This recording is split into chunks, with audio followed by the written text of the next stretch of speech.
धरती पर एक ऐसा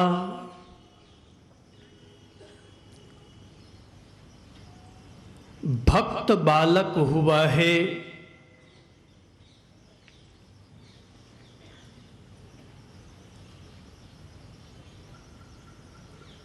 जिसे अगर आज भी स्मरण किया जाए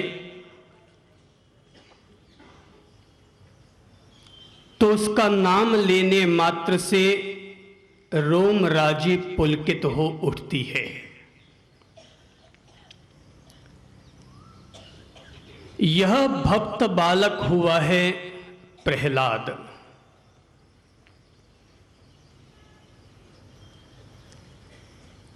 भक्त प्रहलाद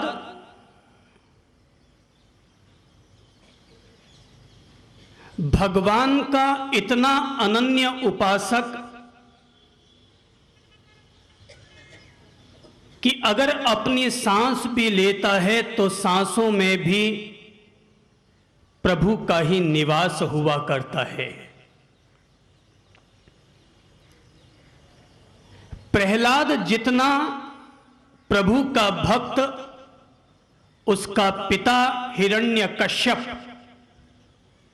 उतना ही भगवान का शत्रु। प्रभु का नाम सुनने मात्र से हिरण्यकश्यप के दिल को आग लग जाया करती। पिता के द्वारा अपने पुत्र को 100 तरीके से रोकने के उपाय किए जाने के बावजूद प्रहलाद अपनी प्रभु भक्ति पर पूरी तरह अडिग रहा। बताते हैं कि प्रहलाद को डिगाने के लिए हिरण्यकश्यप ने प्रहलाद को हाथी के नीचे रौंदवाने का प्रयत्न किया।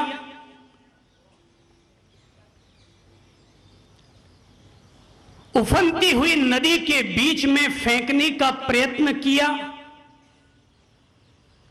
इतना ही नहीं, वरन अपनी बहन होलिका की गोद में बैठाकर उसे चिता में भी भस्म करने का प्रयास किया।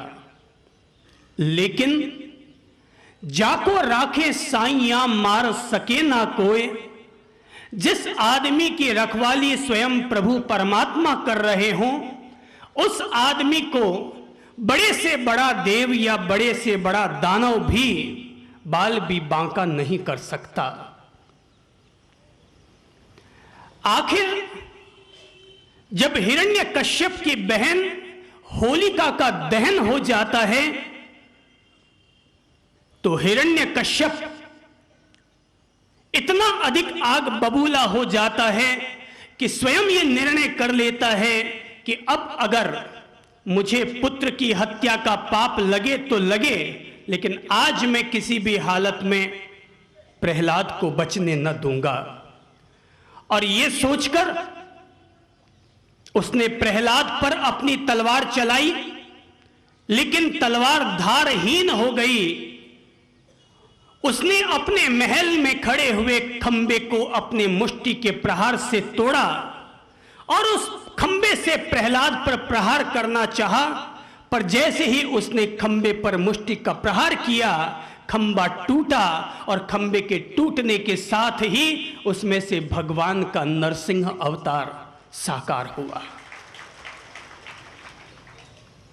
भगवान नरसिंह प्रकट हुए और हिरण्यकश्यप को लताड़ते हुए कहा कि अब तक मैं तुम्हारे द्वारा किए जाने वाले 100 अपराध माफ करता रहा, लेकिन आज तुम्हारा काल आ चुका है। अब तुम्हारी मृत्यु की वेला करीब आ चुकी है। किसी भी भक्त पर अगर दुनिया का कोई भी दानव यदि अत्याचार करेगा तो उसके अत्याचार को समाप्त करने के लिए अगर भगवान को भी अवतार लेना पड़े तो भगवान अवतार भी लेंगे। यह कहते हुए भगवान ने हिरण्यकश्यप को अपने हाथों में पकड़ लिया, अपनी गोद में पटका और उसका पेट अपने नुकीले नाखूनों के द्वारा चीर डाला। हाथों की माला पहना ली, अट्टहास करने लगे। भगवान का क्रोध इतना अधिक तीव्र हो चुका था अपने भक्त पर किए जाने वाले अत्याचार के कारण कि स्वयं ब्रह्मा भी प्रकट होकर आए, लेकिन भगवान का क्रोध शांत न हुआ। महादेव भी प्रकट होकर आए, लेकिन प्रभु का क्रोध शांत न हुआ। लक्ष्मी जी को निमंत्रण दिया गया, पर लक्ष्मी जी घबरा गई कि भगवान के इस क्रोधित स्वरूप के सामने जाने की मेरी तो औकात नहीं है। आखिर ब्रह्मा और महादेव दोनों ही मिलकर के प्रहलाद के समक्ष पहुंचे और कहा, भक्त, अब तो तुम ही तुम्हारे भगवान को शांत और संतुष्ट कर सकते हो। प्रहलाद को कौन सा भय? प्रहलाद तो अपने भगवान के पास गया और उनका स्तुति गान करने लगा, उनके चरणों में जाकर के लिपट पड़ा। भगवान उसकी सेवा से, उसकी प्रार्थना से, उसकी स्तुति से इस तरह प्रसन्न हुए कि उन्होंने प्रहलाद को अपनी गोद में उठाया और अपने मुंह की जिह्वा से उसे प्यार करने लगे। उसकी भक्ति से प्रसन्न हुए और कहा, कहो वत्स, आज तुम अपने भगवान से क्या मांगना चाहोगे? जो तुम मांगोगे वही तुम्हें मिल जाएगा। प्रहलाद ने कहा, प्रभु, मैंने कुछ भी पाने की कामना से आपकी प्रार्थना नहीं की है। अगर आप सचमुच ही मुझे कुछ देना चाहते हैं तो ये वरदान दीजिए कि प्रहलाद के मन में सदा आपकी निष्काम भक्ति बनी हुई रहे और उसके मन में किसी भी प्रकार की चाह और कामना न उठे। भगवान ने कहा, वत्स, तुम्हारी इस निष्काम भक्ति से मैं और प्रसन्न हुआ। मांगो, तुम एक और वरदान मांगो, जो भी तुम मांगना चाहोगे मैं तुम्हें दूंगा। प्रहलाद ने कहा, भगवान, मेरी ओर से निष्काम भक्ति की बात स्वीकार कर लिए जाने के बावजूद आपके द्वारा यह कहा जाना कि मांग और क्या वरदान मांगना चाहता है, इसका मतलब साफ है कि मेरे मन में अभी भी कोई न कोई चाहत बची हुई है। तो भगवान, मैं आपसे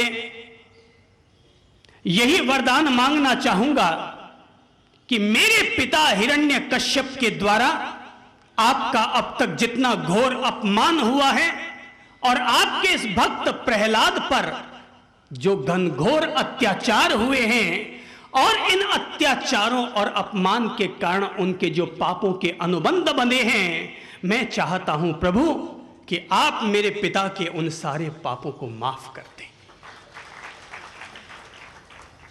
भगवान ने कहा, प्रहलाद, भक्त हमेशा दयावान हुआ करता है, भक्त सदा करुणाशील हुआ करता है, भक्त सदा क्षमा से आपूर्त हुआ करता है और तुम इसके प्रतीक हो। अरे प्रहलाद, अरे जिस घर में प्रहलाद जैसी एक भी भक्त संतान पैदा हो जाया करती है, उस व्यक्ति का पिता कितना भी पापी और अत्याचारी क्यों ना हो, उसके तो पाप अपने आप ही माफ हो जाया करते हैं। और प्रहलाद, जिस घर में तुम जैसी संतान पैदा हो जाया करती है, उस घर के पिता के पाप ही नष्ट नहीं होते, वरन उसकी 21-21 पीढ़ियां तिर जाया करती है।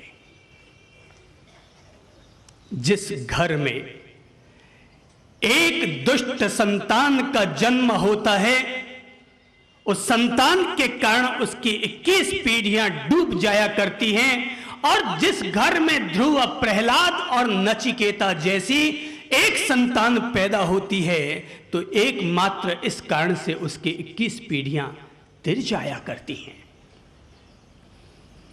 कभी आचार्य मानतुंग सूरी ने भगवान श्री आदिनाथ की प्रार्थना करते हुए कहा था कि धरती पर हर माता किसी न किसी पुत्र को जन्म तो जरूर दिया करती है, लेकिन हे प्रभु आदिनाथ, तुम्हें जन्म देने वाली माता भी धन्य हुआ करती है। हर जननी सुत जन्मा करती, जनमन पाई तुझसा वैभव, अरे नखत धारती सकल दिशाएं, पर सूरज प्राची से संभव।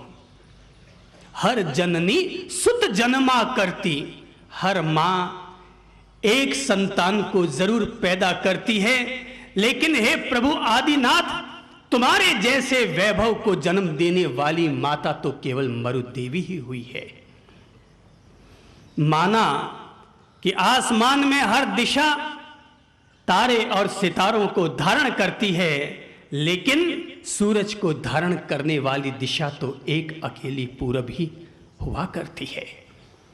जिस घर में दुष्ट लोग जन्म लेते हैं, उन लोगों की पीढ़ियां डूब जाया करती हैं, और जिस घर में ज्ञानी और भक्त लोग पैदा हुआ करते हैं, उन लोगों की पीढ़ियां तिर जाया करती है। दुष्ट लोग तो जीते जी नकार दिए जाते हैं, दुत्कार दिए जाते हैं। धनवान लोग मरने के बाद भुला दिए जाते हैं, पर ज्ञानी और भक्त लोग तो युग युगांतर के बाद भी धरती के पटल पर सदा सदा याद किए जाते हैं। इसलिए दुष्ट की मृत्यु होती है, धनवान लोग स्वर्ग को उपलब्ध करते हैं, किंतु भक्त और ज्ञानी लोग तो मोक्ष और मुक्ति को उपलब्ध किया करते हैं। धनवान का निर्वाण नहीं होता और भक्त की कभी मृत्यु नहीं हुआ करती। भक्त तो शरीर के चले जाने के बावजूद भी धरती के पटल पर सदा सदा मानस पर मानव जाति के बीच अमर रहा करते हैं। अगर कपूर जल जाता है तब भी अपने पीछे खुशबू छोड़कर जाता है। अगरबत्ती अगर जल जाती है तो अगरबत्ती अगर रहती है तब भी खुशबू देती है, और अगर बत्ती अगर जलती है तब भी अपनी खुशबू देती है। गुलाब का फूल अगर डाली पर रहेगा तब भी अपनी खुशबू बिखेरेगा, और अगर सूख कर किसी किराने की दुकान पर बिकेगा तब भी अपनी खुशबू देगा। ज्ञानी और भक्त लोग तो ऐसे ही कपूर की तरह होते हैं, ऐसे ही अगरबत्ती और गुलाब के पुष्प की तरह हुआ करते हैं कि जो अगर रहते हैं तब भी वे धरती पर अपनी खुशबू देते हैं, और चले जाते हैं तब भी, चाहे वो बालक ध्रुव हो, चाहे वो बालक नचिकेता हो, चाहे वो बालक प्रहलाद हो, चाहे वो बालक अति मुक्त हो। भगवान को भजने की कोई उम्र नहीं होती।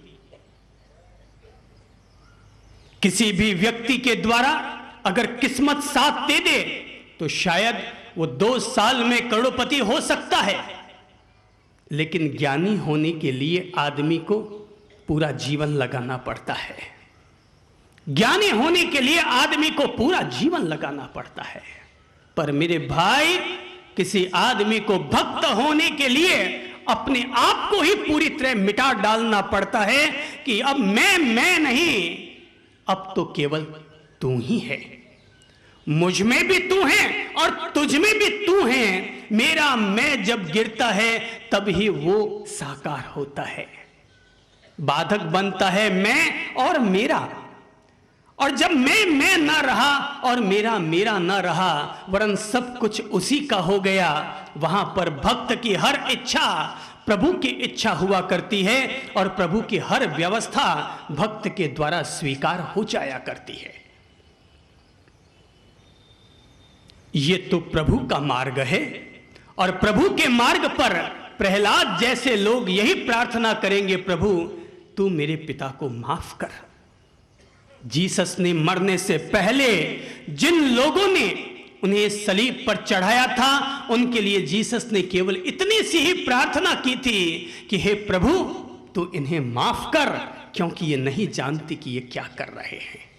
जो लोग कि जिन लोगों के द्वारा मुझे सलीब पर चढ़ाया गया है, प्रभु तू इन्हें माफ कर देना, क्योंकि ये लोग नहीं जानते कि इन्होंने ऐसा करके क्या किया है।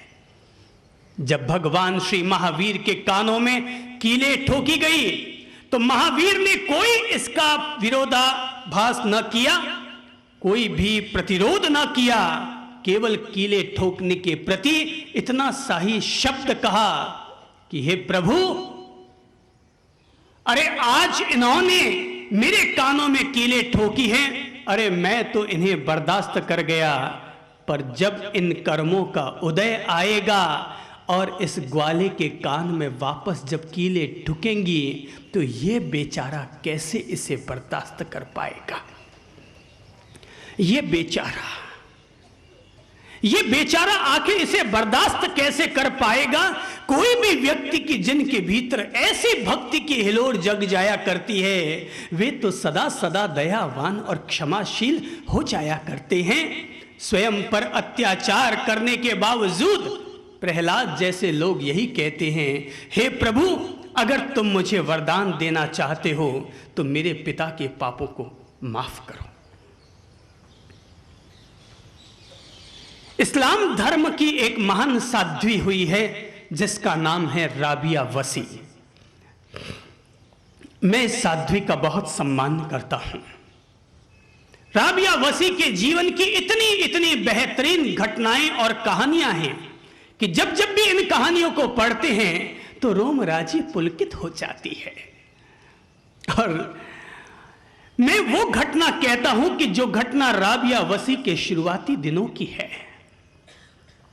राबिया वसी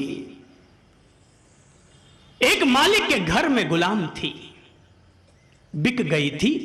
मां उसकी मर गई, पिता उसके चल बसे, काका ने उसे ले जा करके किसी मालिक, किसी बड़े साहूकार के पास बेच डाला। राबिया वसी वहां गुलामी का काम करती थी और उस जमाने में गुलाम लोगों के प्रति कैसा बर्ताव हुआ करता था आप सब लोग भली भांति जानते होंगे। सुबह 4 बजे जगा दिया जाता और रात को 11 बजे तक काम किया जाता। गलती हो जाने पर सीधा हंटरों से पीटा जाता। रूखी सूखी रोटियां उन्हें खाने को मिलती। राबिया वसी वह भी गुलाम थी और उसके साथ भी ऐसा ही बर्ताव हुआ करता था। एक दिन राबिया वसी का मालिक, वो साहूकार, रात को 2 बजे जगा और घर के बाहर निकल कर आया तो देखा कि गुलामों की जहां पर उसने झोंपड़ियां बना रखी थी उनमें से एक झोंपड़ी में से प्रकाश निकल रहा है। वो चौंका कि रात को 2 बजे किस गुलाम ने अपनी झोंपड़ी में लालटेन जला रखा है और व्यर्थ में मेरा तेल बर्बाद कर रहा है। वो करीब आया तो देखा राबिया वसी की झोंपड़ी में से रोशनी निकल रही है। वो और करीब आया, राबिया वसी को डांट लगाने के भाव से करीब आया, मगर जैसे ही वो करीब आया तो चौंक पड़ा। उसने देखा झोंपड़ी की खिड़की में से कि वहां पर कोई भी लालटेन नहीं जल रहा था, मगर फिर भी कमरे में बड़ा अद्भुत प्रकाश था। वो चौंका, बिना कंदील, बिना लालटेन, बिना मोमबत्ती के, बिना किसी चिराग के फिर भी प्रकाश कैसे निकल रहा है। वो झोंपड़ी के और करीब गया, खिड़की के भीतर झांका तो देखा कि राबिया वसी नमाज अदा कर रही है और नमाज अदा करने के बाद वो प्रार्थना कर रही है कि हे मेरे खुदा, हे मेरे परवरदिगार, तू मेरे मालिक पर रहम करना। मेरे मालिक ने हम 100 गुलामों को अपने यहां आश्रय दे रखा है और उसके बलबूते पर ही हम सब लोगों को रोटी खाने को मिलती है। मैं मानती हूं खुदा कि मेरा मालिक अपने गुलामों पर अत्याचार भी करता है, लेकिन रोटी भी उसी के कारण खाने को मिलती है। हे मेरे खुदा, तू बरकत करना, मेरे मालिक पर रहम करना, उसका खजाना हमेशा भरे हुए रखना और उसके दरवाजे पर हमेशा गौ धन, हमेशा गज धन और हमेशा रत्नों का धन भरे हुए रखना। वो इस तरह से प्रार्थना कर रही थी कि उसका मालिक साहूकार ये सोचने लगा कि जिस राबिया वसी पर मैं इतना अत्याचार कर रहा हूं, वो राबिया वसी अपने भगवान से मेरे लिए इस तरह के रहम की मिन्नत खा रही है। और उसकी झोंपड़ी से इतना अद्भुत प्रकाश निकल रहा है, निश्चय ही ये कोई सामान्य महिला नहीं है, ये कोई अद्भुत, कोई खुदा का अवतार है, कोई भगवान का पैगंबर है, कोई महान साध्वी है। वो इस तरह से भाव कर रहा है। इधर उधर राबिया वसी अपने मालिक के लिए दया, क्षमा, समृद्धि की कामना कर रही है और वो प्रकाश फैलता चला जा रहा है। आखिर उसके मालिक से रहा न गया, उसने राबिया वसी के पर्ण कुटीर के भीतर अपने कदम रखे और देखा कि राबिया वसी वहां राबिया वसी नहीं है, वरन राबिया वसी के आकार का एक प्रकाश पुंज वहां पर खड़ा है। वो गया और राबिया वसी के पांव में गिर पड़ा। तभी राबिया वसी वहां साकार हुई और उसने कहा, मालिक ये आप क्या कर रहे हैं? मालिक ने कहा, राबिया मुझे माफ करो, मैं नहीं जानता था कि तुम कितनी महान हो। हकीकत तो यह है कि गुलाम तुम नहीं, गुलाम तो हकीकत मैं तुम्हारा हूं, गुलाम तो हकीकत में मैं तुम्हारा हूं। और ये कहते हुए उसके पांवों में गिर पड़ा। उसने अपनी जेब से दिनारे निकाली और राबिया के चरणों में चढ़ाते हुए कहा, राबिया आज के बाद तुम मेरे घर से दास प्रथा से, गुलामी की प्रथा से मुक्त हो। राबिया ने कहा, एक शर्त पर, मैं एक शर्त पर तुम्हारे द्वारा दी जाने वाली इस मुक्ति को स्वीकार कर सकती हूं, और वो शर्त यह है कि मेरे साथ ही साथ तुम अपने यहां पर रहने वाले सारे गुलामों को मुक्त कर दोगे। और तब वो मालिक उन सारे गुलामों को मुक्त कर देता है और तब वो महान साध्वी वहां से निकलती है। गुलामी से जब वो मुक्त होती है तो वो मुक्त होने वाली गुलाम गुलाम नहीं होती, वो इस्लाम धर्म की महान साध्वी राबिया वसी बनती है। भक्त तो सदा दयावान और क्षमाशील ही होता है। जिस आदमी के भीतर जितनी ललक हुआ करती है, जितनी प्यास हुआ करती है, वह व्यक्ति उतना ही परमात्मा के सानिध्य को, प्रभु के आशीर्वाद और अनुग्रह को प्राप्त करने में सफल हो जाया करता है। जितनी प्यास होगी उतनी ही पानी की कीमत हुआ करती है। माना कि पानी मूल्यवान है, पर अगर प्यास न हो तो 2 कौड़ी का है। प्यास अगर जिगर में है तो आधा घूंट पानी भी लाख का होता है, और प्यास अगर जिगर में ना हो तो लाख का पानी भी खाक का हुआ करता है। कीमत पानी की है, कीमत परमात्मा की है, लेकिन परमात्मा की कीमत तभी है जब किसी इंसान के भीतर परमात्मा की ललक, लगन और प्यास पैदा हो जाया करती है। अगर जमीन में प्यास न हो और बादल से अगर पानी बरसे तो पानी बेकार हो जाया करता है। और अगर प्यास उठती हो इस जमीन में से अगर प्यास उठती हो तो बादल का बरसना एक एक बूंद भी अपने आप में सोने की फसल को खड़ा करने के समान हो जाया करता है। प्यास, लगन, ललक अगर भीतर में उठती है, तमन्ना अगर भीतर में उठती है, तो कबीर जैसे लोग जुलाहे के कुल में पैदा होते हैं और धागे को बुनते बुनते, चदरियाओं को बुनते बुनते भी राम को पा लिया करते हैं। जब कबीर के पास लोग जाया करते और पूछा करते, कहो भाई कबीर, ये चदरिया किस मोल में बेचोगे, किस भाव में बेचोगे? कबीर कहते, आओ प्रभु पधारो, तुम तो जो भाव दे जाओगे उसी भाव में ही तुम्हें बेच दूंगा। बोले भाई मैं कोई राम नहीं हूं, मैं कोई भगवान नहीं हूं, मैं तो ग्राहक हूं। कबीर कहते, माना तुम ग्राहक होगे, पर मैंने तो इस चदरिया के हर तागे को, हर धागे को बुनते हुए राम का ही नाम लिया है। इस चदरिया को बुनते हुए मैंने हर धागे के साथ राम का नाम लिया है। राम नाम रस भीनी रे चदरिया झीनी रे झीनी। राम नाम रस भीनी रे चदरिया झीनी रे झीनी, के ध्रुव प्रहलाद सुदामा ने ओढ़ी, शुकदेव ने निर्मल कीनी, और दास कबीर ने ऐसी ओढ़ी कि ज्यों की त्यों धर दीनी रे चदरिया झीनी रे झीनी।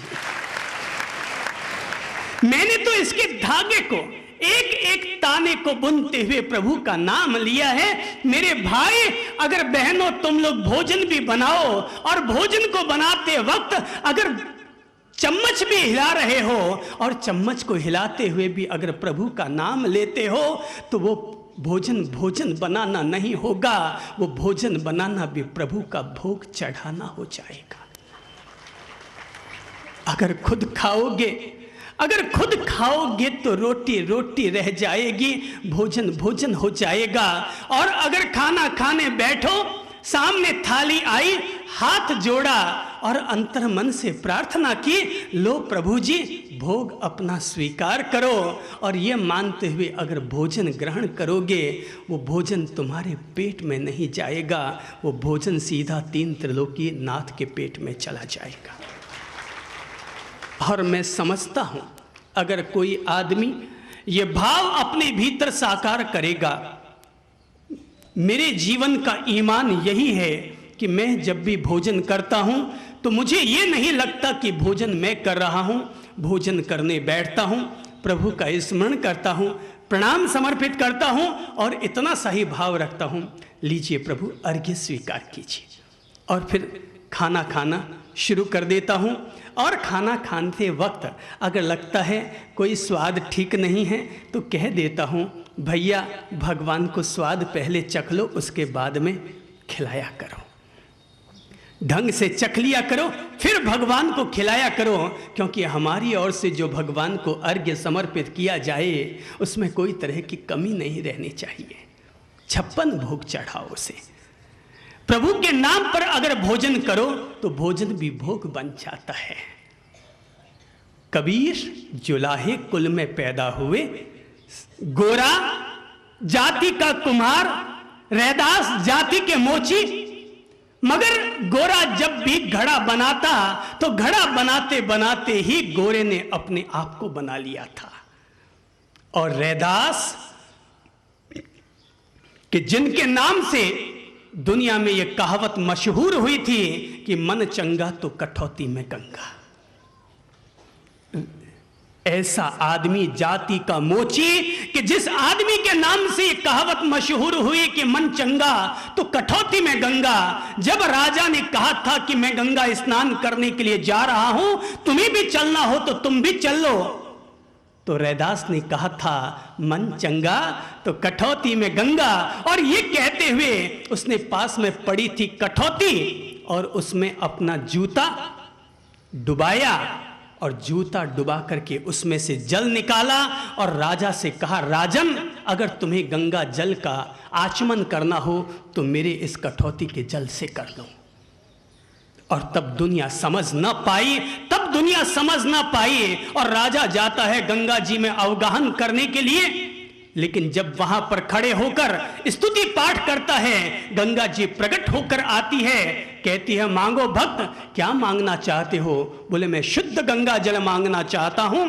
तो गंगा जी कहती है शुद्ध गंगा जल अगर तुम्हें चाहिए तो जा तो रैदास के पास कि जिस कठौती में वो अपने जूते भिगो कर और जूतों की सिलाई किया करता है, मेरा वासा वहां पर है, क्योंकि वो जितनी बार जूते भिगोता है उतनी बार ही वो गंगा मैया को प्रणाम करता है। आदमी अगर प्रभु को पाना चाहे तो आदमी कुछ भी काम करके उस प्रभु की करीबी को प्राप्त कर सकता है। प्रभु आपके पास है, प्रभु मेरे पास है, प्रभु अपन सब लोगों के पास है, प्राणी मात्र में उस प्रभु का निवास हुआ करता है। जितनी ललक होगी, जितनी लगन होगी, मैंने पहले ही कह दिया कि अगर प्यास होगी तो पानी मूल्यवान होगा और प्यास न होगी तो तुम्हारे द्वार पर अगर प्रभु भी आकर के खड़े हो जाएंगे तो क्या कर लोगे? प्यास थी द्रौपदी के भीतर तो प्यास के कारण द्रौपदी प्रभु को पहचान गई। प्यास थी चंदन बाला के भीतर कि जिसके चलते अगर प्रभु सामने निर्वस्त्र होकर के चले आए एक याचक बनकर, तो भी चंदन बाला उन्हें पहचान गई। भीतर में अगर प्यास है, लगन है, तो मेरे भाई, मेरे देखे आदमी कहीं भी उसको पा सकता है। एक बहुत प्यारे संत हुए हैं। मैं बहुत प्यार से ये आत्मा में आनंद लेते हुए ये कहानी कहूँगा, आप लोगों को सुनाने के लिए नहीं, वरन अपनी आत्मा में आनंद लेने के लिए ये कहानी कहूँगा। और ये बाबा हुए हैं, संत हुए हैं, बाबा फरीद। बाबा फरीद जिनको कि हिंदुओं ने भी पूजा और मुसलमानों ने भी पूजा, लेकिन जब तक वो जिंदे रहे तब तक कट्टरवादी मुसलमान उनके बहुत खिलाफ रहे, क्योंकि वो सदा यही कहा करते थे कि खुदा मुझ में है और मैं ही खुदा हूं। अनलहक मैं ही ब्रह्म हूं और ब्रह्म मुझ में है। इस्लाम में कोई आदमी ये कह दे कि मुझ में ही है खुदा और मैं ही खुदा हूं, ये बात कहने वाले इंसान की जबान काट दी जाती है। कट्टरवादी मुसलमानों ने राजा के सामने, बादशाह के सामने जब यह शिकायत की कि बाबा फरीद इस तरह से अपने मुंह से मन चाहे सो बोला करता है, बाबा फरीद को पकड़ा दिया जाता है, राजसभा के बीच खड़ा किया जाता है और राजा पूछता है ये जो बात मैंने सुनी है क्या ये सच है? बाबा फरीद तो वहां पर नृत्य करने लग जाते हैं और कहने लगते हैं अहम ब्रह्मास्मि, मैं ही ब्रह्म हूं और मुझ में ही मेरा ब्रह्म है। वो वापस इसी तरह से बोलने लग जाते हैं। राजा को क्रोध आता है, बादशाह को क्रोध आता है और क्रोध के मारे वो आदेश देते हैं कि मैं अपने अनुचरों को आदेश देता हूं कि बाबा फरीद की जीवित चमड़ी उतार दी जाए। और राजसभा के बीच बाबा फरीद की चमड़ियों को उतारा जाता है, ठीक वैसे ही जैसे जानवर के मर जाने के बाद जानवर की चमड़ी को उतार दिया जाता है, ठीक वैसे ही बाबा फरीद की चमड़ी को चाकू से अस्त्रों से छील दिया जाता है और वो एक मांस का लोथड़ा बन जाते हैं। बाबा फरीद राजसभा से निकल आते हैं और राजमार्ग से गुजरने लगते हैं। लोग उन्हें देख करके डरने लगते हैं, क्योंकि एक मांस का लोथड़ा सड़क पर से चलता चला जा रहा है और वो तब भी वही अपने प्रभु को, वही अपने खुदा को याद करते हुए राजमार्ग को पार करते हैं। और जब नगर के बाहर पहुंच जाते हैं तो उनमें फिर खड़ा रहने की ताकत नहीं रह पाती, वो गिर पड़ते हैं। उन पर गीद मंडराते हैं, उन पर कौवे मंडराते हैं। उस बाबा फरीद को जीते जी उनको खाने लगते हैं, नोचने लगते हैं। नोच नोच कर कौवे उस मांस के लोथड़े को खाने लगते हैं और तब बाबा फरीद दो पंक्तियां कहते हैं। उस अंतिम वेला में बाबा फरीद अंतिम दो पंक्तियां कहते हैं और वो पंक्तियां होती हैं, कागा यह तन खाइयो, कागा यह तन खाइयो, चुन चुन खाइयो मांस, कागा यह तन खाइयो, चुन चुन खाइयो मांस, पर दो नैना मत खाइयो, पिया मिलन की आस।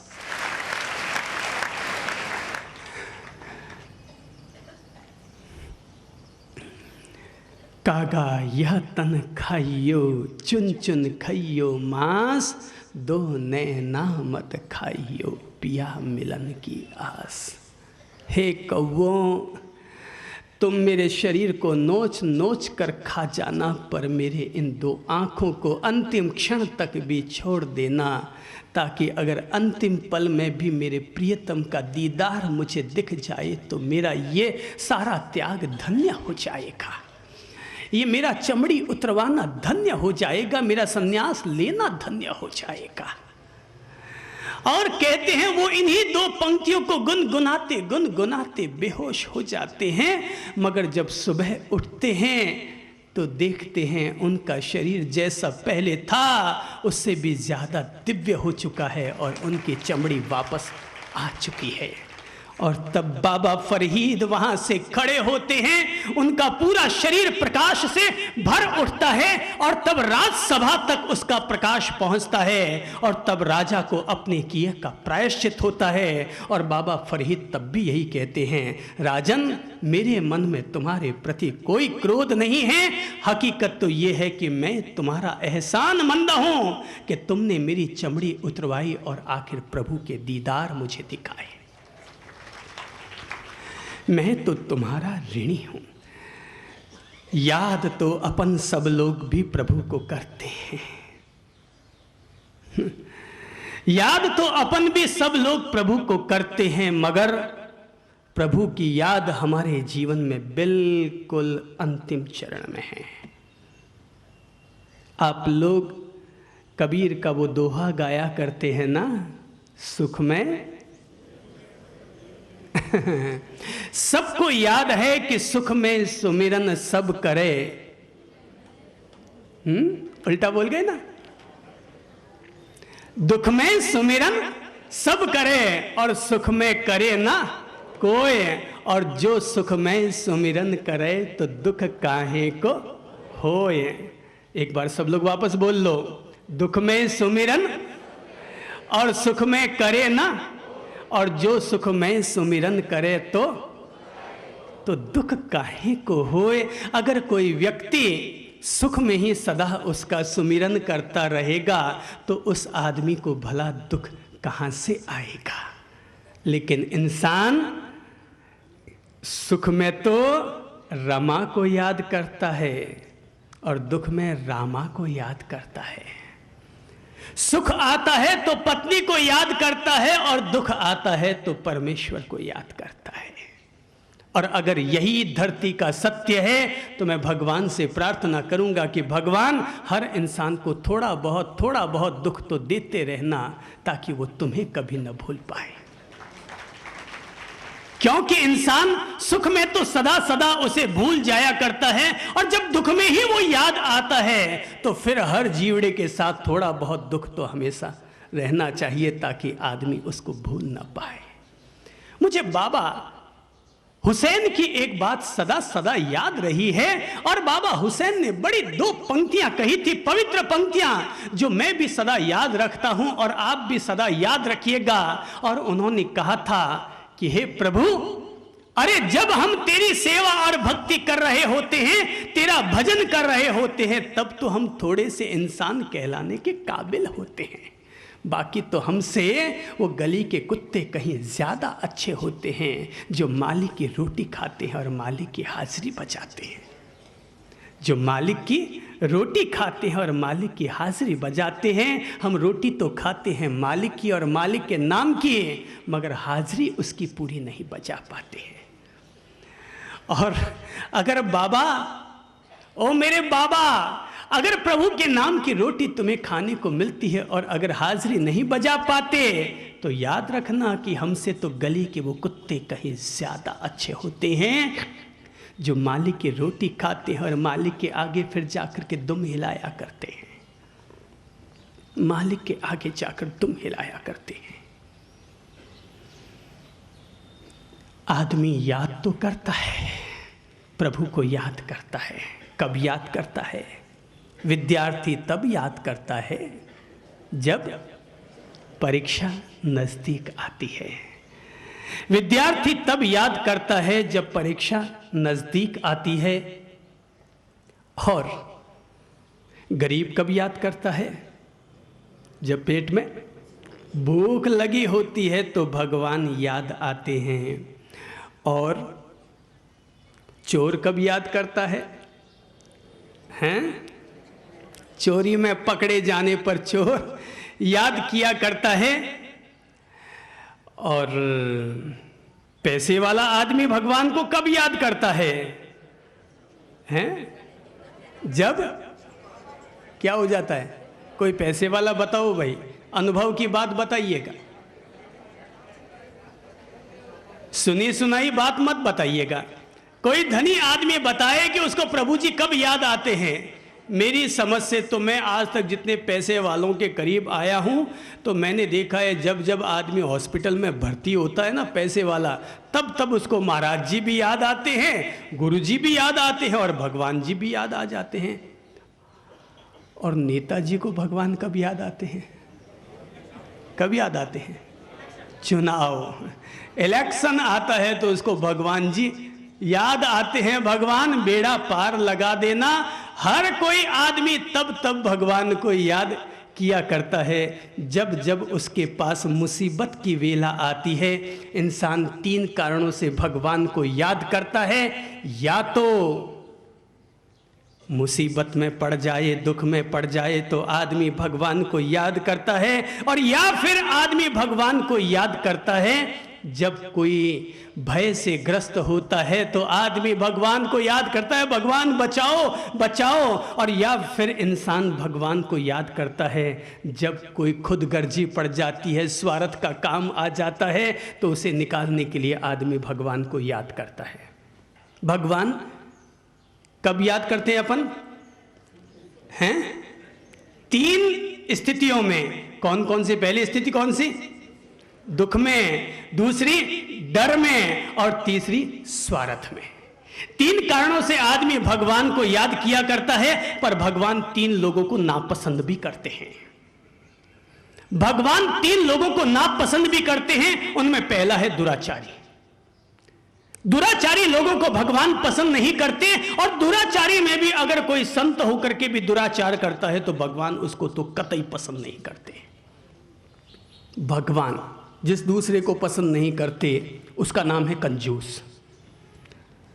भगवान कंजूस को पसंद नहीं करते, और कंजूस में भी अगर कोई पैसे वाला कंजूस है तो भगवान उसका तो मुंह भी देखना नहीं चाहते।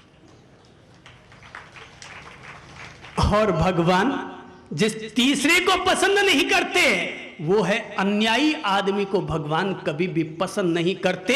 और अन्यायी में भी अगर कोई न्यायाधीश होकर के भी अन्याय करता है तो भगवान उसका तो मुंह भी देखना पसंद नहीं करेंगे। 3 लोगों को भगवान नापसंद करते हैं। पर बाकी तो भाई, चाहे आदमी गरीबी में याद करे, विद्यार्थी चाहे परीक्षा की वेला में याद करे, और चाहे नेताजी इलेक्शन के वक्त में भगवान को याद करे। मैंने तो भगवान की यही महिमा देखी है कि भगवान को तो जब भी, जैसे भी, जिस रूप में भी याद कर लोगे, भगवान तो वहीं पर ही अपना अनुग्रह बरसाना शुरू कर देते हैं। भगवान तो याद करो तो भी वो काम आएंगे, और याद न करो तो भी वो काम आएंगे। एक छोटी सी कहानी सुनाता हूं, और कहानी ये है कि एक आश्रम में एक भूखा आदमी पहुंचता है और जाकर कहता है, महाराज भूख लगी है बड़ी जोर की, रोटी खिला दो। महाराज ने कहा, भाई रोटी तो खिला दो प्रेम से, पर पहले तुम्हें भगवान की एक माला जपनी पड़ेगी। रोटी तो खिला दो पर भगवान के नाम की तुम्हें एक माला जपनी पड़ेगी। उसने कहा, महाराज रोटी खिलाओ चाहे मत खिलाओ, मैं तो भगवान का नाम नहीं लूंगा। महाराज ने कह दिया कि भाई अगर माला नहीं जपेगा तो मैं तुझे खाना नहीं खिलाऊंगा। युवक ने कहा, महाराज बहुत भूखा हूं, सच्ची में बहुत भूखा हूं, रोटी खिला दो आपको बहुत पुण्य होगा। बोले, भाई तू चाहे भूखा मर, चाहे कुछ भी कर, पर जैसा तेरा नियम है कि मैं माला जपूंगा, नहीं तो मेरा भी नियम है कि जब तक कोई माला नहीं जपेगा तब तक मैं अपने आश्रम में उसे खाना नहीं खिलाऊंगा। 2-3 घंटे वो युवक बैठा रहा, पर महाराज अपनी बात पर अड़े रहे और युवक चला गया। रात को भगवान जी सपने में आए और भगवान ने कहा, अरे भाई तूने बेचारे उस भूखे को घर से बाहर निकाल दिया। बोले, संत ने कहा, भगवान अरे मैंने तो उसको बहुत कहा था कि भगवान के नाम की माला जप ले, मगर वो तो ऐसा था कि वो तैयार ही ना हुआ। अब बताइए कि मैं अपने नियम को कैसे छोड़ता। भगवान ने कहा, भाई जो बात तुमने कही है वो बात तो और भी लोग उसको 30 साल से कह रहे हैं। जो बात तुमने कही है वो बात 30 साल से और भी संत लोग उसे कहते रहे हैं, पर उसने आज तक माला कभी जपी नहीं, पर फिर भी मैं 30 साल से लगातार उसका पेट भरता आ रहा हूं। उसने आज तक मेरी माला नहीं जपी, लेकिन फिर भी मैं 30 साल से उसका पेट भरता आ रहा हूं, और मैंने केवल एक दिन तुम्हारे आश्रम में भेज दिया और तुमने उसको भूखा निकाल दिया। प्रभु तो अंधों को आंखें देते हैं, गूंगों को जबान देते हैं, बहरों को कान दे दिया करते हैं, तुम क्या किसी भूखे को रोटी भी नहीं दे सकते? भगवान का दरबार तो वो दरबार है कि जहां पर कोई भी व्यक्ति किसी भी रूप में उसे क्यों न याद करे, किसी भी रूप में क्यों न पुकारे, चाहे द्रौपदी बन करके चीरहरण के वक्त पुकारा जाए, चाहे चंदन बाला बन करके और सिर मुंडे जाने पर पुकारा जाए, चाहे जहर का प्याला आ जाने पर मीरा बन करके पुकारे, आदमी तो जब भी जिस भी रूप में प्रभु को पुकारना चाहेगा, प्रभु उसके सामने हाजिर हो जाएंगे। उनके अनुग्रह, उनके कृपा का प्रसाद हम सब लोगों पर बरसना शुरू हो जाएगा। तो याद रखना, प्रभु को किसी भी रूप में पुकारो, कभी भी पुकारो, पुकारना मत भूलना। प्रभु को जिस रूप में भी पुकारोगे, प्रभु का प्रसाद हम पर जरूर बरसेगा। मैंने तो अपने जीवन में सैकड़ों सैकड़ों दफ़ा इस तरह के प्रसंग देखे हैं जब मैंने पाया है कि ये वही वक्त है कि जब प्रभु की कृपा हुई और ये संकट की वेला इस तरह से टली। प्रभु के रूप अलग अलग होते हैं। एक जगह बाढ़ आ गई। बाढ़ आ गई तो एक प्रभु का भक्त था, बाढ़ में वो झोपड़ी में फंस गया, अपने पूजा पाठ कर रहा था और बाढ़ में फंस गया तो लोग उसके घर के करीब आए और आकर कहने लगे, पंडित जी, अरे बाहर निकलिए। बोले क्यों, क्या हुआ? बोले पानी भर गया। बोले अच्छा, पानी भर गया? बोले कि जल्दी से जीप में चढ़ जाइए, हम आपको ले जाते हैं। आदमी ने कहा नहीं, मेरे को तो प्रभु जी खुद लेने के लिए आएंगे तो ही मैं तो जाऊंगा। पंडित जी वहीं खड़े रह गए। पानी बढ़ता रहा। 10 मिनट के बाद एक नौका आई और नाविक ने कहा, पंडित जी, अरे नौका पर चढ़ जाइए, मुसीबत की वेला है। उसने कहा नहीं, मैं तो प्रभु को पुकार रहा हूं और प्रभु आएंगे तो ही मैं तो यहां से निकलूंगा।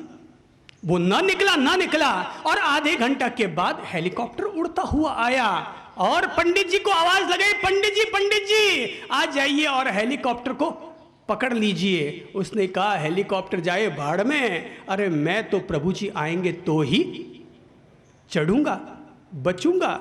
और आखिर यूं करते करते पानी नाक पर आ गया और पंडित जी डूब मरे। तो ऊपर में पहुंचे और ऊपर में जाते ही भगवान के सामने पेशी हुई। भगवान जी के सामने पेशी हुई तो पेशी होते ही पंडित जी ने शिकायत की। क्यों जी, आप भी अगर पंडित जी की जगह होते तो शिकायत करते ना कि अरे वाह भगवान जी, यार तुम भी कैसे हो, इतना तुम्हें याद किया तुम आए ही नहीं, जिंदगी भर तेरी पूजा की, मुसीबत की वेला आई तो तुम ना आए। तो भगवान जी ने कहा, भाई मैं तो आया था मगर तुमने ही मेरी मदद लेने से इनकार कर दिया था। मैं तो आया था पर तूने मेरी मदद लेने से इनकार कर दिया। क्या तू सोचता है कि जीप वाला कोई और था? अरे मैं ही तो जीप में बैठकर आया था और मैं ही नौका पर चढ़कर आया था और मैंने हेलीकॉप्टर वाले को प्रेरणा दी थी कि जा और उसकी मदद कर, मगर एक तू था जो मेरी मदद लेने से लगातार इनकार पर इनकार करता रहा। प्रभु की घर से भी मदद किस रूप में पहुंचेगी ये भी समझने वाले ही समझ सकेंगे। लेकिन विश्वास रखो कि अगर तुम्हारे भाग्य के 99 द्वार बंद भी हो जाएंगे तब भी प्रभु को याद करने वाले के लिए कोई न कोई 100वां द्वार जरूर खुल जाएगा। कोई न कोई एक 100वां द्वार जरूर खुल जाएगा। आदमी बचपन में माँ को अपना जीवन सौंपता है, बचपन में आदमी माँ को जीवन सौंपता है, जवानी में पत्नी को जीवन सौंपता है, बुढ़ापे में दादाजी पोते पोतियों के मुंह में उलझ जाते हैं। सोच कर सोचो कि प्रभु के लिए वक्त कब निकालोगे। बचपन में माँ मूल्यवान रही, जवानी में पत्नी मूल्यवान हो गई और बुढ़ापे में पोते पोती मूल्यवान हो गए। सोचो, सोच सोच कर सोचो कि फिर प्रभु के लिए हमारे पास वक्त कौन सा है। सांसों के तार तार में प्रभु प्यार को पिरो लो, सांसों के तार तार में, सांसों के तार तार में प्रभु प्यार को पिरो लो, सांसों के तार तार में। शुभ कर्म करके पुण्य का, शुभ कर्म करके पुण्य का जीवन में बीज बोलो, सांसों के तार तार में, सांसों के तार तार में प्रभु प्यार को पिरो लो, सांसों के तार तार में, सांसों के तार तार में। जीवन का एक एक पल, आंखें बंद कर लो, आंखें बंद कर लो, कमर सीधी कर लो। सांसों के तार तार में प्रभु प्यार को पिरो लो, सांसों के तार तार में प्रभु प्यार को पिरो। आती जाती सांसों का अनुभव करें, आती जाती सांसों का अनुभव करें और हर सांस में प्रभु का प्यार पिरोए।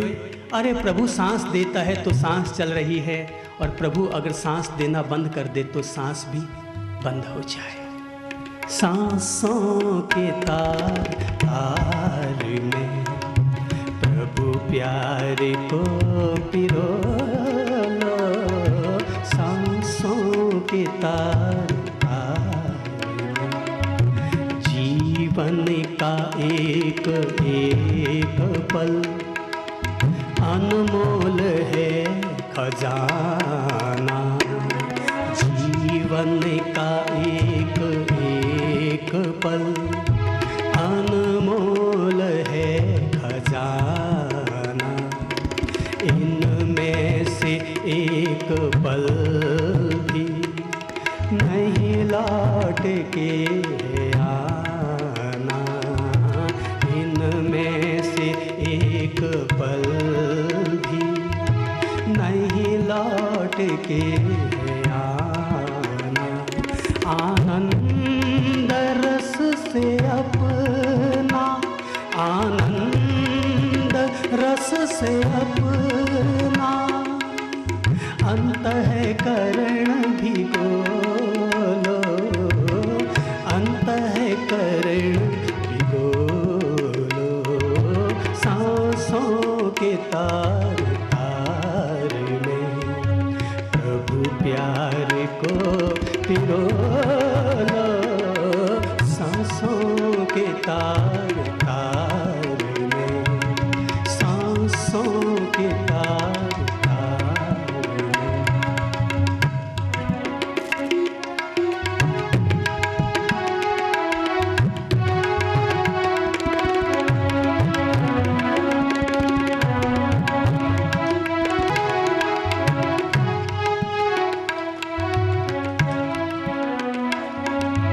ज्ञानी की ये निशानी, मीठी सी उनकी वाणी, ज्ञानी की ये निशानी, मीठी सी उनकी वाणी।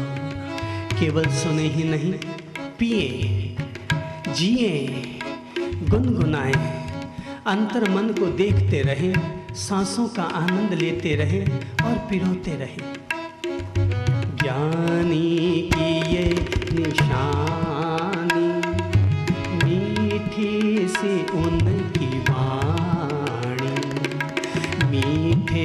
से बोल में ही प्रभु की झलक सुहानी, मीठे से बोल में ही प्रभु की झलक सुहानी। अपनी मिठास में प्रभु की झलक देखो। मीठे से बोल प्रभु की झलक सुहानी, बोलो तो मीठे बोल ही, बोलो तो मीठे बोल ही, अमृत हृदय में घोलो, सांसों के तार तार में, सांसों के तार तार में प्रभु प्यार को पिघोलो, सांसों के तार तार में, सांसों के तार तार में। बीती का गम सुनाकर वो मिट गया अंधेरा, बीती का गम सुनाकर वो मिट गया अंधेरा, खुलती जहाँ पे आँखें होता वहाँ सवेरा, खुलती जहाँ पे आँखें होता वहाँ सवेरा, तेरे द्वार प्रभु पधारे, तेरे द्वार प्रभु पधारे, अंतर के नयन खोलो, अंतर के नयन खोलो, सांसों के तार तार में प्रभु प्यार को पिघोलो, सांसों के तार तार में प्रभु प्यार को पिघोलो, सांसों के तार तार में, सांसों के तार तार में, सांसों के तार।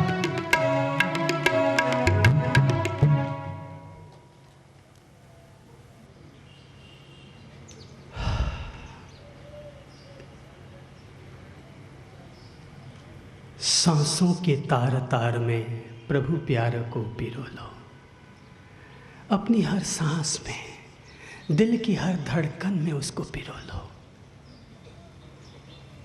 कितनी प्यारी ये प्रार्थना है कि हे प्रभु तुम असीम हो, हे मेरे प्रभु तुम असीम हो, लेकिन फिर भी मैं तुम्हें अपने शब्दों में पिरोने का दुस्साहस करता हूँ। हे प्रभु तुम असीम हो, फिर भी मैं तुम्हें अपने शब्दों की सीमा में ला रहा हूँ। हे प्रभु तुम निराकार हो, हे मेरे प्रभु तुम निराकार हो, लेकिन फिर भी मैं मूर्ति और मंदिरों में जाकर के तेरे आकार को साकार करते हुए तुम्हें पूजने का प्रयास करता हूँ। हे मेरे प्रभु तुम सर्वज्ञ हो, लेकिन फिर भी मैं तुम्हें अपनी इच्छा जतलाने का दुस्साहस कर रहा हूँ। तुम सब कुछ जानते हो कि मैं क्या चाहता हूँ, फिर भी मैं बार बार तुम्हें कहने का प्रयास करता हूँ कि मेरे जीवन में कठिनाइयाँ ना आए, पर मैं इतनी मिन्नत तो ज़रूर करूँगा मेरे प्रभु कि जब भी मेरे जीवन में कठिनाइयाँ आए तो उन कठिनाइयों का सामना करने का सामर्थ्य तो मुझे ज़रूर देते रहना। तो मुझे इतना सामर्थ्य ज़रूर देते रहना कि मैं उन कठिनाइयों का सामना कर सकूं। प्रभु से अगर मांगना भी हो तो केवल 3 चीज़ ही मांगना मेरे भाई। प्रभु से अगर मांगना हो तो केवल 3 चीज़ें मांगना, बाकी तो प्रभु खुद ही अपने आप में सब कुछ लुटाते हैं। और मांगने के नाम पर पहली चीज़ मांगना, और वो है हे प्रभु मुझे अच्छा स्वभाव देना। पहले एक ही मिन्नत करो कि प्रभु तू मुझे अच्छा स्वभाव देना, ताकि मेरी बुद्धि सद्बुद्धि रहे और मैं सब लोगों के साथ अच्छा व्यवहार कर सकूं। एक ही प्रार्थना हो कि प्रभु तू मुझे अच्छा स्वभाव देना, और दूसरी प्रार्थना यह हो कि हे मेरे प्रभु, मैं औरों की भलाई करता रहूं, मेरे द्वारा औरों की भलाई हो, बस मेरी दूसरी मांग केवल इतनी सी है। और तीसरी मांग केवल इतनी सी है प्रभु कि सदा मुझे तू मेहनत की कमाई देना, मैं पसीने की रोटी खा सकूं, अपनी मेहनत की कमाई खा सकूं और उसी में ही सुखी और संतुष्ट और आनंदित रह सकूं। बस प्रभु से केवल इतनी सी प्रार्थना करो, इतनी सी मंगनी करो, बाकी तो जो प्रभु दे दे सबका स्वागत है। मुझे तो लगता है मांगने के नाम पर इतना सा मांगना काफ़ी है। बाकी तो ये दृढ़ विश्वास है कि जो प्रभु हमें जन्म देता है, जन्म बाद में देता है, माँ का आंचल दूध से पहले भर दिया करता है। वो अपने आप हमारी सारी व्यवस्थाएं खुद ही संजोएगा, पर हमारा मन कभी पापी मन ना हो जाए। इसलिए प्रभु तो हमें मेहनत की कमाई देना, हम कहीं खुद गर्ज ना हो जाएं, इसलिए तू हमें औरों की भलाई करने का दृष्टिकोण सदा देते रहना। और मैंने क्या कहा, हमारा स्वभाव अच्छा रहे, सौम्य रहे। बस प्रभु से ये 3 प्रार्थना भी अगर कर लेते हैं और हमारी ये 3 प्रार्थनाएं भी अगर पूरी हो जाती है, मुझे लगता है कि उतना इंसान के लिए काफ़ी हो जाएगा। प्रभु के रास्ते पर चलने के लिए अपने भीतर प्रभु के प्रति अपना प्रेम पालिए, उनके प्रति अपनी प्रीति जगाइए। प्रेम से बढ़कर के प्रभु तक पहुंचने का और कोई रास्ता नहीं हुआ करता। सबसे ऊंची प्रेम सगाई, सबसे ऊंची प्रेम सगाई। अरे दुर्योधन घर मेवा छोड़े, शाक विदुर घर खाई रे बंदों, सबसे ऊंची प्रेम सगाई। कि दुनिया में सबसे बड़ी सगाई अगर कोई है तो वो प्रेम की सगाई हुआ करती है, कि जिसके चलते कि कभी भगवान पहुंचते हैं हस्तिनापुर में और दुर्योधन उन्हें न्योता देता है कि प्रभु आज का भोजन मेरे घर पर लिया जाए, लेकिन प्रभु तो मेवों के भूखे नहीं हैं, प्रभु तो भक्ति के भूखे हैं। और तब दुर्योधन का घर छोड़ दिया जाता है, मेवे छोड़ दिए जाते हैं और विदुर के घर की साग सब्जी स्वीकार कर ली जाती है। और साग सब्जी भी कैसी कि विदुर की पत्नी केले छीलती है, केले केले फेंकती जाती और छिलके छिलके भगवान को पकड़ाती चली जाती है।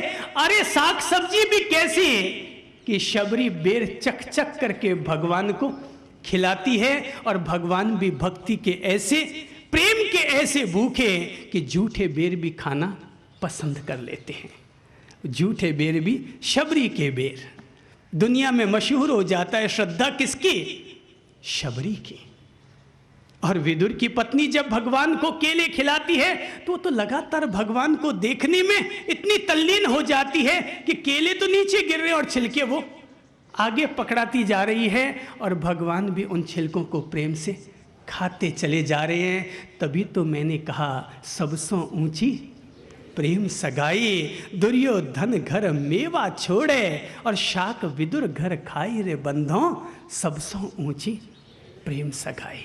अरे दुनिया में सबसे मीठी मधुर कोई सगाई है तो प्रेम की ही तो सगाई हुआ करती है।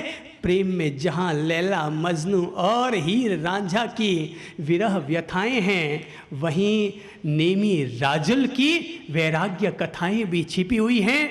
और उसी प्रेम में राधा और कृष्ण राम की रास लीलाएं भी छिपी हुई है, और इसी प्रेम में ही प्रभु की भक्ति भी समाई हुई है। प्रेम ही प्रणाम बनता है, प्रेम ही प्रसाद होता है, प्रेम ही आशीर्वाद बन जाता है, और प्रेम ही अनुग्रह के फूल बन जाया करता है। सबके भीतर आखिर वो चीज प्रेम ही तो है। पति पत्नी के बीच क्या है? प्रेम। भाई भाई के बीच क्या हो? प्रेम। सास बहू के बीच क्या हो? प्रेम। गुरु और शिष्य के बीच क्या हो? प्रेम। और भगत और भगवान के बीच में क्या हो? प्रेम। सब चीजों के बीच में प्रेम है। इंसान से जो प्रेम करते हैं वो तो प्रेम की शुरुआत है। पशु पक्षी और पेड़ पौधों से जो प्रेम करते हैं वो प्रेम का विस्तार है, और परमात्मा से जो प्रेम करते हैं वो प्रेम की पराकाष्ठा है। परमात्मा से जो प्रेम होता है वो प्रेम की पराकाष्ठा है। तभी तो मीरा जैसी महासतियां, मीरा जैसी महान साध्वियां, तब वो प्रभु के प्रेम में पागल होती है और पग घुंघरू बांध मीरा नाची रे जैसे गीत गुनगुनाए जाते हैं। एरी मैं तो प्रेम दीवानी रे मेरो, दर्द न जाने कोई, माई री मैं तो प्रेम दीवानी रे मेरो, दर्द न जाने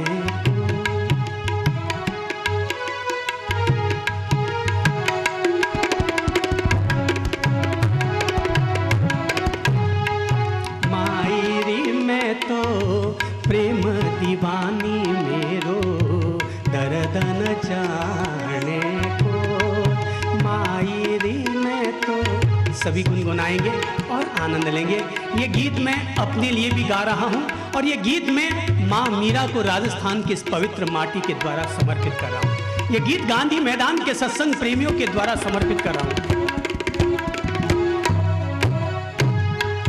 माई री मैं तो प्रेम दीवानी रे मेरो, दर्द न जाने को, माई री मैं तो प्रेम दीवानी रे मेरो, दर्द न जाने को, माई री मैं तो प्रेम दीवानी रे मेरो, दर्द न जाने को।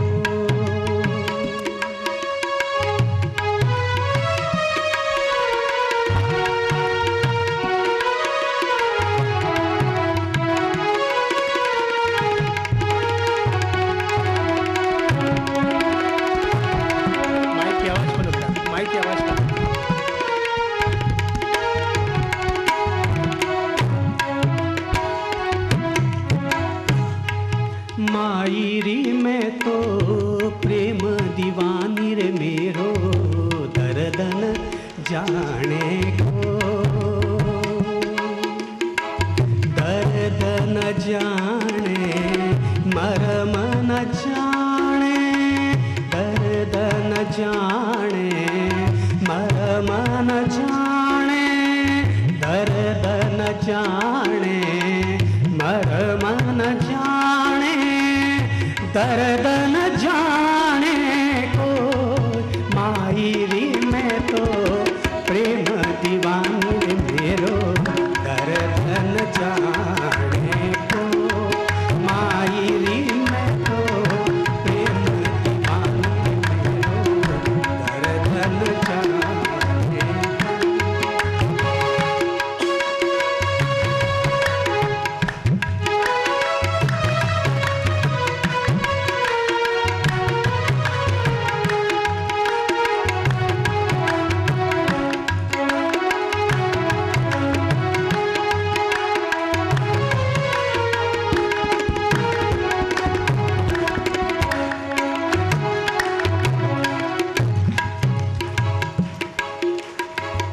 सूली ऊपर सेज हमारी, सूली ऊपर सेज हमारी। बहुत जीवंत गीत है ये। अरे ध्यान की दशा में बैठकर अगर इस गीत को गुनगुनाया जाए तो इतना जीवंत गीत न मिलेगा धरती पर। और ये गीत ऐसा गीत है जो मीराबाई ने अपनी प्रेम की पीड़ा में भी भीतर बैठकर गाया है। और अगर इस गीत को सुनते हुए अगर हमारा हृदय न उमड़ आए और आंखों से अगर आंसू न बह जाए तो गीत को गाना और सुनना दोनों ही व्यर्थ है। इसलिए इसको गाए नहीं, डूबे, डूब कर गाए।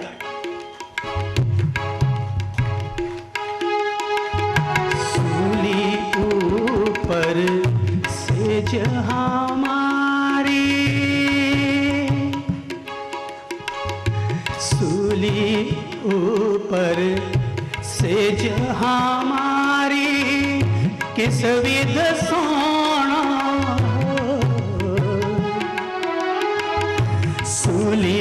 ऊपर सेज हमारी किस विध सोना हो।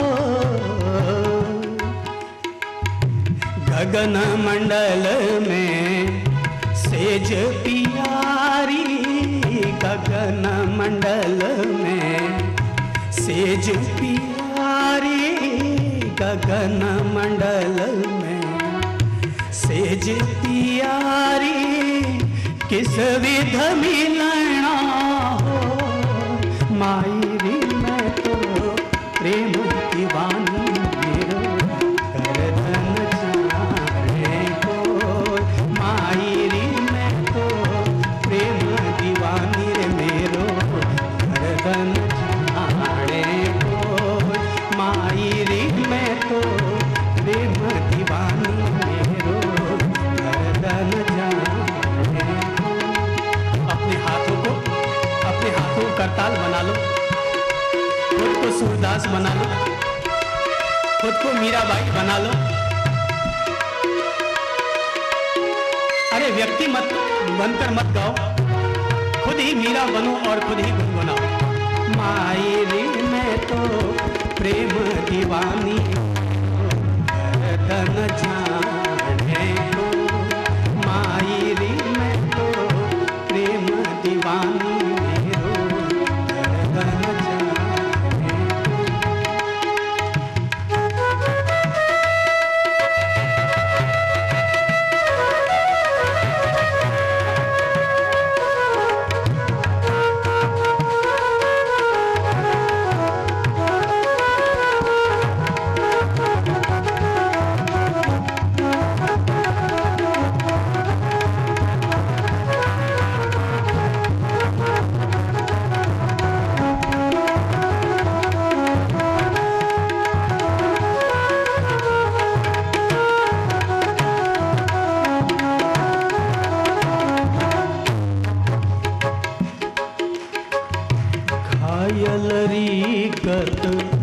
घायल जाने, घायल रीगत घायल जाने, घायल रीगत घायल जाने। जे कोई घायल हो, घायल रीगत घायल जाने। मीरा के प्रभु गिरधर नागर घायल रीगत घायल जाने। जे कोई घायल हो, जौहरी की गत जौहरी जाने।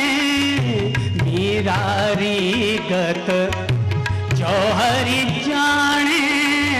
जे कोई जौहरी हो, मायरी मैं तो प्रेम दीवानी रे मेरो करधन जाने को। मायरी मैं तो प्रेम दीवानी रे मेरो करधन जाने को। मायरी मैं तो प्रेम दीवानी रे मेरो करधन जाने को।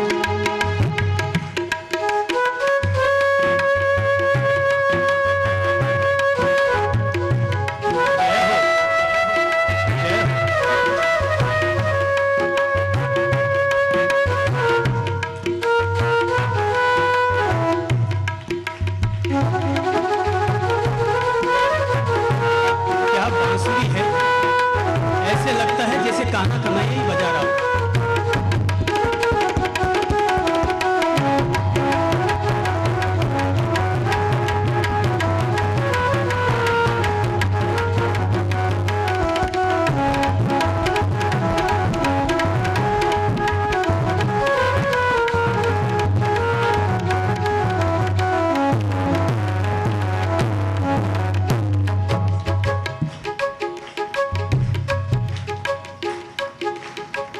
दर दरी मारी दर डोलो, दर दरी मारी रे मीरा बन डोलो दर दरी मारी। कहाँ कहाँ डोली है मीरा, कभी मेड़ता में डोली तो कभी चित्तौड़ में, कभी मथुरा में डोली तो कभी वृंदावन में। इतनी डोली है प्रभु के नाम पर, फिर भी लोगों ने क्या दिया, जहर का प्याला। और ये दुनिया बेचारी दे भी क्या सकती है।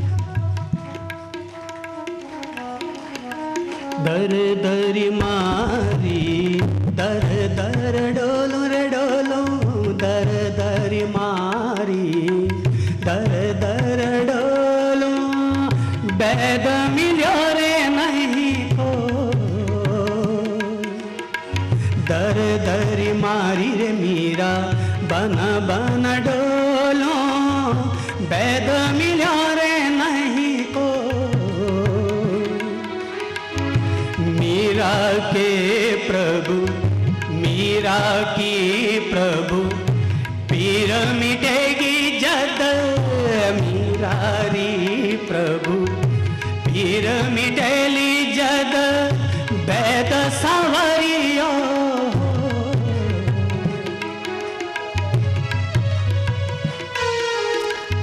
मीरा री प्रभु पीर मिटेली जद। मीरा री प्रभु पीर मिटेली जद बैद सावरियो।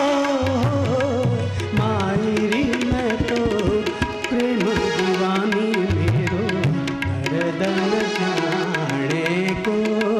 मायरी मैं तो प्रेम दीवानी रे मेरो दर्दन जाने को।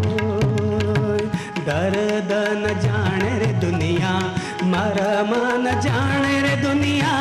दर्दन जाने दुनिया मरम न जाने दुनिया। दर्दन जाने को। मायरी मैं तो प्रेम दीवानी रे मेरो दर्दन जाने को। मायरी मैं तो प्रेम दीवानी रे मेरो दर्दन जाने को। भक्तराज सूरदास अपनी प्रभु की भक्ति में, प्रभु जी की भक्ति में डोल रहे थे, चल रहे थे रास्ते पर, और चलते चलते ही गिर पड़े गड्ढे में।